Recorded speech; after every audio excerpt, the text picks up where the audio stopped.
The husk sat waiting. An old man knelt before the knobbly wooden figure, waiting. The cabin creaked, breaking the silence as the air shivered in anticipation. The husk stirred, as the old man's belief brought the miniature god to life. Pine wood joints began to shift, clanking as they bent, snapping together as they straightened, filling the cabin with life. Looking around, the puppet blinked for the first time. What? The puppet's eyes widened as the deep melody of its voice thrummed the air, causing all who heard it to think of the darkness under a fallen tree. The old man smiled at the puppet. You are everything I wished for. The old man's whispered voice barely stirred the air. How do you feel? Can I get you anything? As the man began to move, his voice acquired some strength. Here, I have water. The old man lifted a clay pot and brandished it towards the puppet. The puppet tilted its head. Lost in its own voice, the puppet looked around. The man shifted, arms outstretched, bringing the puppet's attention back to him. I don't... The puppet looked. I don't need food. Gods merely need belief to live. Food is a luxury for humans. The puppet's legs wobbled as the miniature god within learned how to walk on a planet with laws it hadn't created. Gravity seemed too much for the creature. It fell to its knees and nearly pitched itself off its birthing table and onto the floor. It would have, if the old man had not been there. The man dropped the clay jug he had held, sacrificing a day's worth of water to the god, as his arms caught the puppet. There, child, move slow. You are new to this world. The slight motion of water on the floor brought fluidity to the puppet's mind, teaching it. Standing without the aid, the puppet pushed against the old man's hand. Strolling the length of the table, the puppet looked down at its creator. The small gash of its mouth seemed to tilt up as it looked at the old man. Power. This old man was his power source. How old are you? Instinctively, the puppet knew humans were weak. They lived short lives, reliant on food, clothing, love, weather, and shelter. Gods needed little of this. Mainly, they needed love and belief. Any entity's belief, really. If an animal believed the god would be there when it turned a corner, then the god would have the power to appear there. However, humans were more efficient sources. They just died often. The old man stared in awe at the puppet, unable to answer. A slight aura of annoyance passed from the puppet and into the air around it. I asked a question, old man. How old are you? The god felt the flicker of fear cross from the creature to him, adding kindling to the fire of his existence. The puppet breathed in the warmth. Patience, child. The old man stumbled back and managed to stutter an answer. I am 75. I am lonely, familyless, and in need of company. That is why I created you. The puppet flickered through space, off its birthing table and over to the water sacrifice, appearing directly before the old man.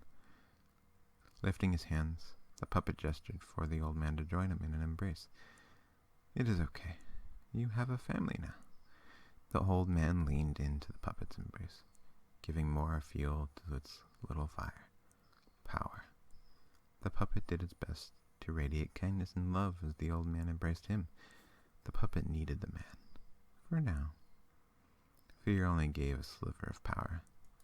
This hug and the love this old man felt towards the mini-god brought so much more power. The puppet broke the embrace first. What is your name, creator?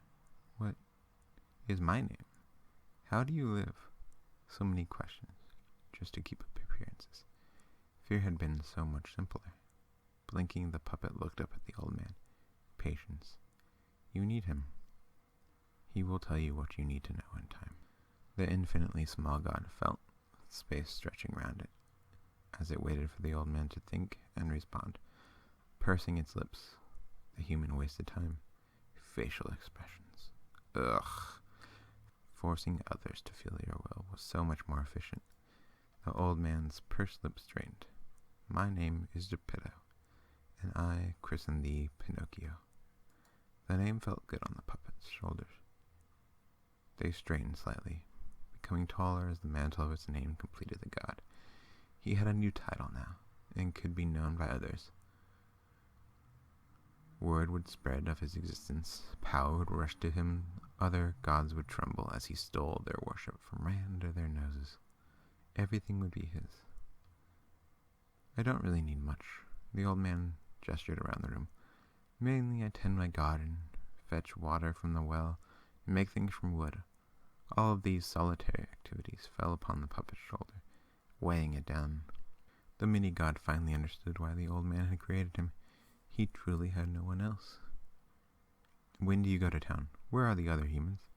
Geppetto did not seem to hear the puppet's rushed tone, or if he had, he simply ignored it. Shrugging, Geppetto looked around his hut and held out his hands. "I have very little room for guests, but I imagine you will find a space here. I don't get out much, but there is a town 5 miles from here. Whenever we need to go for supplies, I will show you in about 2 weeks. I think that's how long my supplies will last for now." The puppet's back hunched as the old man's words settled over it. Why? How had this human survived so long without company? Why would he abuse his power so? Did he not know about gods and their need for worship in order to survive? Did he want Pinocchio to die with him? All these questions and more pounded on Pinocchio's mind, demanding answers and nearly making him scream out in rage and destroy this ignorant, selfish old man. He had to know. Therefore, he was selfish. But what if he didn't? The puppet's knees buckled, collapsing. Pinocchio stared at the ground, at a loss for what to do. He might be able to get to town without a worshiper's love. It might take too long, and Geppetto might forget about him. And if that happened, Pinocchio would die for sure. The god just had to make Geppetto travel to town sooner. How? "Are you okay, Pinocchio?" The whispering voice hovered above the god, slathering him in concern and love. The puppet blinked and stirred, limbs strained, and lifted the puppet up. "Yes, I am fine. Sorry. I was just trying to understand existence." The puppet let a tremble of fear enter its voice. It's a lot to take in. Shaking itself, the puppet looked up at the old man. "I'm fine now. What do we do now?" Good question." The old man looked around his cabin. "I guess I should find a bed for you. Do gods even sleep?" Frowning, the man turned to Pinocchio. "You know what? I will make toys for you. Even gods have a youthful phase, right? Gods are what you make them to be." So, Pinocchio hadn't felt like a child, but that was what Geppetto needed at the moment. So that was what he could be. "That sounds fun, Papa.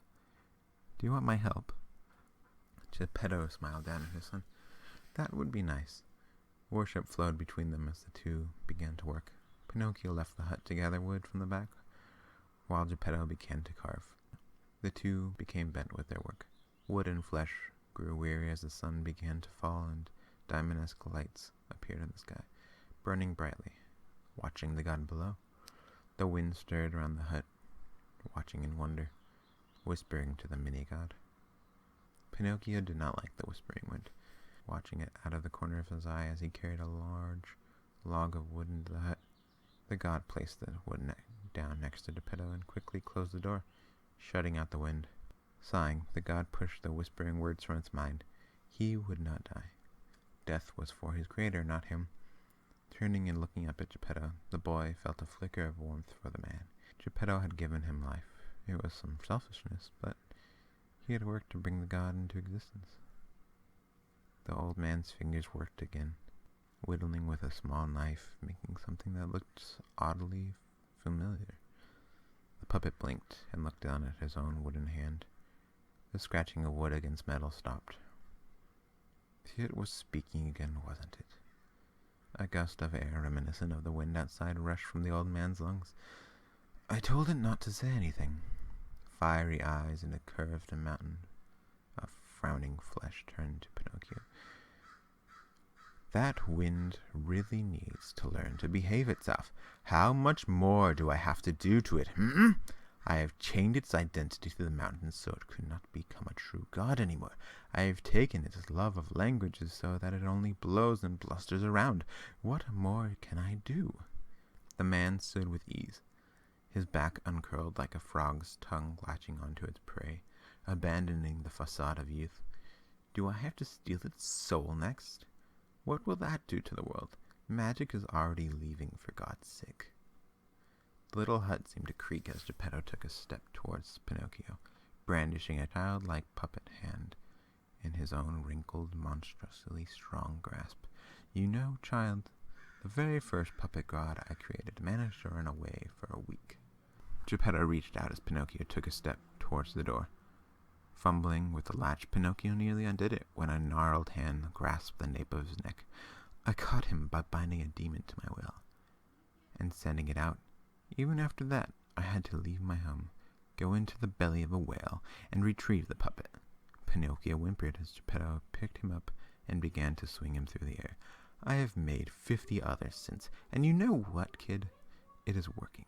120 years old, and I only look 60.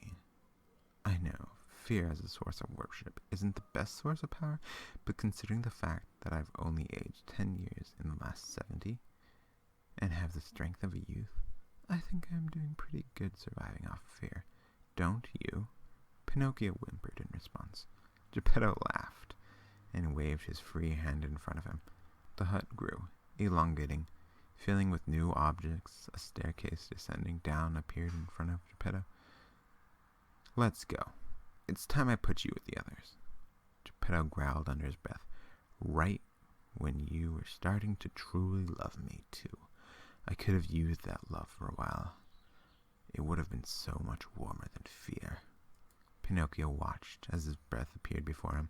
A damp, acrid smell filled Pinocchio's lungs, sending a shudder through his limbs. Geppetto chuckled.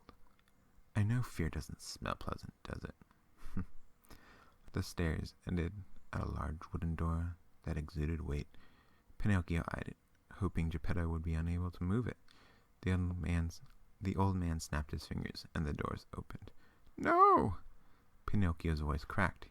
He began to struggle, kicking his limbs every way he could and smashing his arms into the vice-like grip of Geppetto. An arm bent back and lashed forward, sending a crack through Pinocchio's body. Pinocchio grew limp as the sound of snapping wood echoed up the stairs and through the doorway. Cries answered the sound of wood cracking. Father! Papa! Let me out! I'll be a good boy. Pinocchio watched his power flow down the corridor, through the doorway, and into Geppetto. His moment to leave was gone. It may never have been an option. Pinocchio had thought he was the god. How had Papa become a god? I watched the gods and learned how they had gotten their power, you know? It was quite easy. Geppetto walked down the corridor, dragging Pinocchio with him. You know, many humans know all gods need is love. They just don't realize how to use love themselves to gain power. I figured it out. At a base level, gods provide humans with purpose. Without the purpose, we wander lost. I just needed a child to feel the same way towards me. In my 30s, I discovered how imaginative humans were. 10 children lived here over the years, and each child made a god of something around rather than me. Even though I carefully ensured they did not know what a god was, it was infuriating. Papa! A door to the right shrieked as they passed it. Geppetto smiled. I discovered gods did not create their fear. Humans made them. Gods know the relationship instinctively, know the power it creates, and they use it to live. I simply figured the reverse could happen. I can live off of a god's power, of a god's emotions. Pinocchio felt himself lifted. He was forced to look into Geppetto's face as he smiled. Pretty clever, no? Stale air touched Pinocchio's lungs, filling with the stench of rot. You are, Father. Loathing filled his heart as he felt power from him enter Geppetto. Wispy white hair seemed to color before him, filled with specks of sunlight. I am sorry, Papa. I will forget. I will love you. One last chance. Pinocchio could be free if he convinced this human to let him go. But no. He would never be free again. He could see it in the old man's smoldering, coal-like eyes. He would be tied to this human forever. Geppetto stopped walking and turned right. A lock clicked. Don't worry, son. I will remember you. Pinocchio felt himself thrown into a cell smaller than the hut he had been born into. Clattering across the floor, Pinocchio could not move as he heard the door to his cell close. The screams of others like him, as Geppetto left the dungeon, filled his world. Papa! Father! Daddy! Daddy! Staring blankly at the cold gray stone before him, Staring blankly at the cold gray stone floor before him, Pinocchio felt his throat and mouth begin to echo the cries. Papa? The heavy sound of a door, heavier than stone, closing echoed in the dungeon. Darkness blinded Pinocchio. Slowly, his screams began to grow in volume, as cold set into his bones, and loneliness filled his heart. Papa! Help!